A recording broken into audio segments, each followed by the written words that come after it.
भारत माता की जय जय परशुराम। अपनी वच्चे सौथी युवान एवा विधानसभाना अध्यक्ष અને મારા સન્માનીય મિત્ર શ્રી શંકરભાઈ ચૌધરી, એવા જ બંને ભૂદેવો ધારાસભ્ય માંડવી કચ્છના એવા અનિરુદ્ધભાઈ દવે, પાલનપુરના ધારાસભ્ય શ્રી અનિકેતભાઈ, જેમણે વિશ્વમાં આપણને ગૌરવ અપાવ્યું છે। અને હું એવું માનું છું કે ફોરેન્સિક વિષયમાં બહુ મોટી ભારતમાં જે ક્રાંતિ લાવ્યા છે અને જેમણે નરેન્દ્રભાઈ મોદીનું વિઝનને અમલીકરણ કર્યું છે એવા પદ્મશ્રી જે.એમ. વ્યાસ સાહેબ, સમગ્ર આ મેગા બ્રાહ્મણ બિઝનેસ સમિટ જેમનો સંકલ્પ હતો, જેમનો પરિશ્રમ છે, જેમનું સંકલન છે, એવા યજ્ઞેશભાઈ દવે અને એની સમગ્ર ટીમને હું હૃદયપૂર્વકના અભિનંદન આપું છું કે આટલું સરસ મજાનું એમણે આયોજન કર્યું છે। આપણે જોરથી એ ટીમને આપણે અભિનંદન આપીએ। પ્રમુખ શ્રી ભરતભાઈ રાવલ,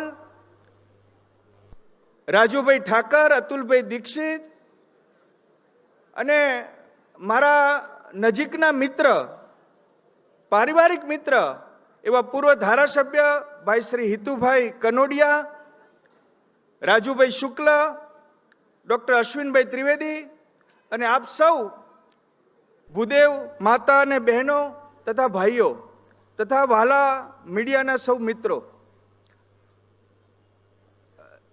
સૌ પહેલા મેં કહ્યું એમ કે યજ્ઞેશભાઈ દવે અને સમગ્ર ટીમને આપણે હૃદયપૂર્વક અભિનંદન આપું છું। અને જે સ્ટેજ ઉપર નથી આવી શક્યા તેમ છતાં આ સમિટ માટે રાત દિવસ એક કરીને જેમણે મહેનત કરી છે એ તમામ વિવિધ સમિતિના ભૂદેવોને હું વંદન કરું છું। પરમ દિવસે 2 દિવસ એટલે 15મી તારીખે હું આવ્યો હતો ત્યારે 3-4 મિત્રો મળ્યા અને વાત કરતા હતા કે બ્રાહ્મણોને ધંધો કરે, બ્રાહ્મણોને બિઝનેસ કરે, શું વાત છે કે ઘણા એવું કહેતા હતા। ડૉક્ટર વિક્રમભાઈ ઉપાધ્યાય હોય, આપણા કમલેશભાઈ રાજગોર, ડૉક્ટર રાવલ, આવા ઘણા લોકો હતા। એમણે એમ કહ્યું કે આપણે સંતોષી જીવ છીએ, આપણે કમ્ફર્ટ ઝોનમાંથી બહાર નથી આવતા અને આપણું આ કામ પણ નહોતું અને એટલા માટે બિઝનેસમાં આપણે થોડાક મોડા પડ્યા। આવી અનેક બધા વિષયોની વાત ચાલુ હતી।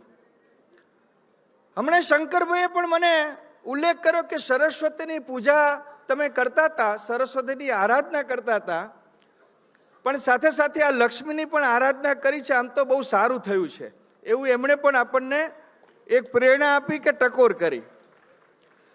હું એક સાહિત્યકારની વાત વિચારતો હતો તો ઘણીવાર માણસ કે વ્યક્તિના મનમાં ધંધો ચડી જતો હોય છે, એટલે સાહિત્યકારો કે દરેક વ્યક્તિ જે કામ લાંબા સમય સુધી કરે એને મગજમાં એ ચડી જતું હોય છે।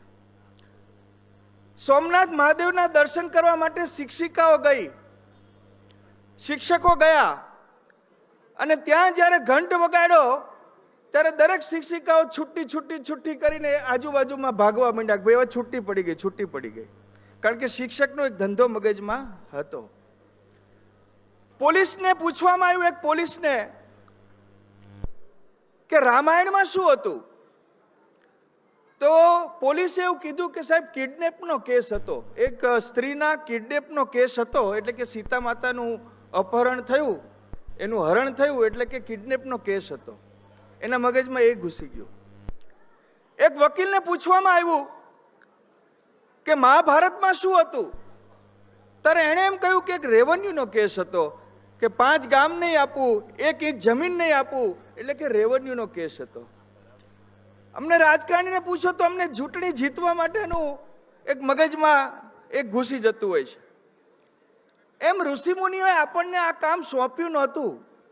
આપણને શું સોંપ્યું હતું? આયુષ્માન ભવ, શુભમ ભવતુ, સૌનું કલ્યાણ થાઓ, વિશ્વનું કલ્યાણ થાઓ, પ્રાણી માત્રને સદભાવ રાખો, આ બધું આપણને સોંપ્યું હતું. એટલે અમે ધંધો કરવામાં થોડા મોડા પડ્યા.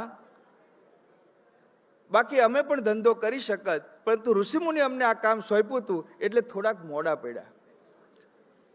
બ્રાહ્મણો જ્યારે પણ સંકલ્પ કરાવે છે ત્યારે એક વસ્તુ માગે છે, અને એક વસ્તુ બધાને કહેવડાવે છે કે શું માગું. કોઈ ગાડી બંગલો નથી મગાવતા. એ શું માગે છે? પુણ્ય આપો. સાહેબ, કેટલો મોટો વિઝન છે એની પાછળ. પુણ્ય આપો એ શબ્દ તમે બોલો, એની પાછળ આખી સર્કિટ ચાલુ થાય. તમારે પવિત્રતા રાખવી પડે, પ્રામાણિકતા રાખવી પડે, વિચાર નિષ્ઠા રાખવી પડે, તમારે કોઈને મદદરૂપ થવું પડે, અને મદદરૂપ થવા માટે તમારે સક્ષમ થવાનું, સેવા કરવા માટે સક્ષમતા તમને આપે ત્યારે તમને પુણ્ય મળે. એટલે પુણ્ય શબ્દ એકમાં કેટલી બધી વસ્તુઓ માગી લેવામાં આવે છે. તમે કમ્ફર્ટ ઝોન છોડો, પરંતુ ક્યારેય કલ્ચર ઝોન ન છોડતા. તમારી પ્રામાણિકતા, ઈમાનદારી, વફાદારી ન છોડતા. તમે કદાચ સમજદારી ન છોડતા.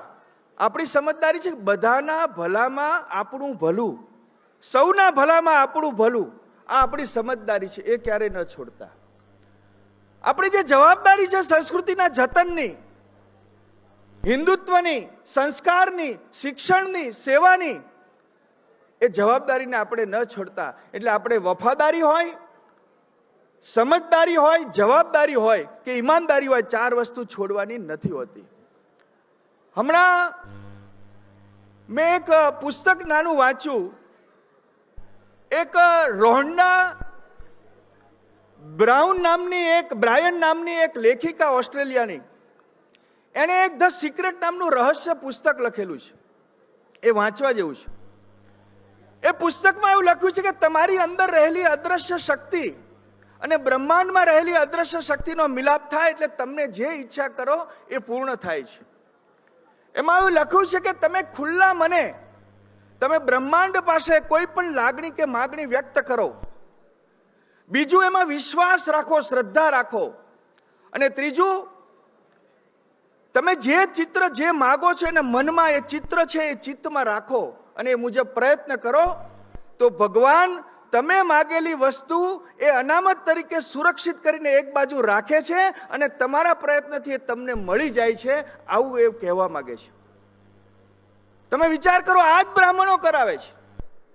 કોઈ પણ વિધિમાં તમને સંકલ્પ મુકાવે છે, એનો મતલબ જ એ છે કે તમારો સંકલ્પ છે બ્રહ્માંડ સાથે જોડે છે અને તમારું કાર્ય સિદ્ધ થાય એના માટે વિચાર, આચાર એ રજૂ કરે છે. કહેવાનો મતલબ એ છે કે બ્રાહ્મણ એ દૂરંદેશી છે, ચિરમકાળ છે, અને એ જે જવાબદારી નિભાવે છે. કાલે નીતિનભાઈ પટેલે બહુ સરસ શબ્દ વાપર્યા કે સંસ્કૃતિનો આત્મા જે છે એ બ્રાહ્મણ છે. સંસ્કૃતિનો આત્મા બ્રાહ્મણ છે. અને ભૂપેન્દ્રભાઈ પટેલે પણ એક શબ્દ વાપર્યો કે કદાચ પ્રયાગરાજમાં ન ગયા હોય તો આ બ્રહ્મ મહાકુંડમાં તમે આવો એટલે તમને એટલું પુણ્ય મેળવું એવું ગણાશે. એવું કંઈક શબ્દ એમણે પણ વાપર્યો. આજે આટલી સરસ મજાની સમિટનું જ્યારે કામ થયું હોય ત્યારે આપ સૌ હંમેશા આગળ વધો, પ્રગતિ કરો. ગતિ, સંગતિ અને પ્રગતિ ત્રણેય ખૂબ સારી મળે એવી હૃદયપૂર્વકની શુભેચ્છા વ્યક્ત કરું છું. અને એક શબ્દ જે છે મને કાયમ ગમે છે કે સખણા રહેવું. સખણા રહેવુંનો મતલબ એ છે કે તમે દેશ માટે જીવવું, સમાજ માટે સંપવું, કુટુંબ માટે કમાવવું, શરીર માટે રમવું, જ્ઞાન માટે ભણવું અને આત્મા માટે ભજવું, અને સુખ લેવા અને સુખ દેવા આપણે સખણા રહેવું. સખણા રહેવાનો મતલબ બીજા એંગલથી ન જોશો, પણ બ્રાહ્મણ જો સખણો હશે ને તો એની પ્રેરણા દરેક સમાજ લેશે. જો આપણે સખણા રહેશું તો બીજાને સખણા રાખવાનું તમને લાયસન્સ પણ તો જ મળશે. અને એટલા માટે સખણા રહેવું એ સારા શબ્દોમાં, પોઝિટિવ શબ્દોમાં તમને વિનંતી કરું છું. આ સાથે શંકરભાઈ વર્ષોથી વિધાનસભામાં બિરાજમાન છે, અધ્યક્ષ પદે. હમણાં તો તમે ટીવીમાં વારંવાર જોતા હશો. એમનો હંમેશા પ્રસન્ન ચહેરો અને કંઈક ને કંઈક લાઈવ બનાવવા માટે પ્રયત્ન કરે છે. અને હંમેશા બ્રાહ્મણો પ્રત્યે એમને આદર રહ્યો છે. અને એ જ્યારે બિરાજમાન છે ત્યારે હું વિશેષ ન કહેતા આપ સૌને મારા હૃદયપૂર્વક વંદન કરું છું. જય હર હર મહાદેવ